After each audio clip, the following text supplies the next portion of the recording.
प्यारे भाइयों बहनों, सादर सप्रेम नमस्ते। इस प्रकार हमने सत्व, रज और तमोगुण युक्त वेग से जिस जिस प्रकार का कर्म जीव करता है उसको उसी प्रकार का फल प्राप्त होता है, यह जाना। हम सत्यार्थ प्रकाश नवम समोल्लास के विद्या बंध मोक्ष विषय का आज अंतिम भाग सुना रहे हैं, काव्य द्वारा भी, जिसे समझने में अति सरलता होगी। प्रकृति के तीनों गुणों सत, रज और तम के उत्तम, मध्यम और अधम कोटियों से मिलने वाले कर्म फल योनि शरीरों को जानने के बाद इन तीनों गुणों से अतीत रहने वाले मुक्ति को पाने वाले जीव के कर्म फल को बताया जाता है। अर्थात महर्षि के शब्दों में, जो मुक्त होना चाहते हैं वे गुणातीत अर्थात सब गुणों के स्वभावों में न फंसकर, अर्थात रजोगुण तमोगुण को तो छोड़ ही देना होता है, और सतोगुण के भी, सत्व गुण जो होता है एकदम शुद्ध उत्तम कोटि का सतोगुण होता है, वहां तक पहुंच करके भी लोकेशना आदि से छूट जाना होता है। अर्थात प्रकृति से पूरी तरीके से मन को हटा करके परमात्मा में लगा देना है।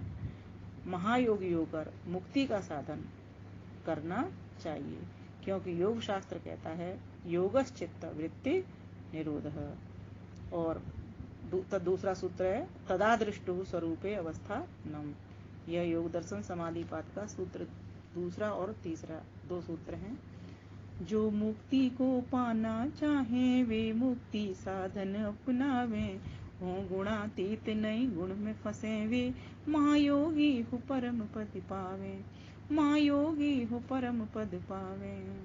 छोड़ रजो गुण और तमो गुण, छोड़ रजो गुण और तमो गुण, शुद्ध सात्विक गुण उच्च बनावे, तत्पश्चात मन करे एकाग्र, चित्त वृत्ति रोक मन प्रभु में बिठावे, चित्त वृत्ति रोक मन प्रभु में लगावे।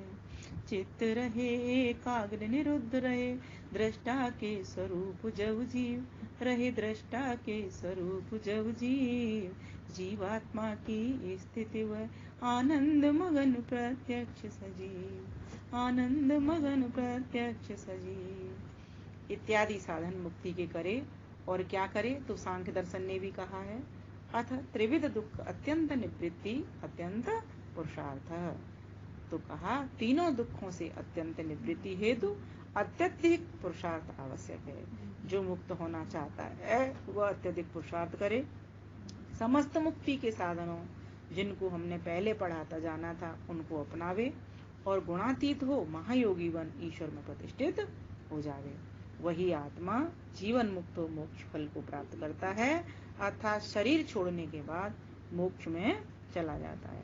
वहाँ मुक्ति के काल तक परमानंद में वास करता है, फिर उसे रत्ती भर भी वहाँ क्लेश नहीं रहता। तीनों दुखों से निवृत्ति हेतु करे योग अत्यंत पुरुषार्थ, ईश्वर की हो सतत साधना, निष्कामी हो जिए परमार्थ, विद्या और विवेक वैराग्य मुमुक्षुत्व की धरती भावना, बढ़ता चले लक्ष्य को पाने, करे सफल प्रभु उसका दामना, करे सफल प्रभु उसका दामना। इति श्रीमद् दयानंद सरस्वती स्वामी निर्मिते सत्यार्थ प्रकाशे सुभाषा विभूषिते विद्या वंद मोक्ष विषये नवमः समुल्लासः संपूर्णः इति। नमस्ते, धन्यवाद।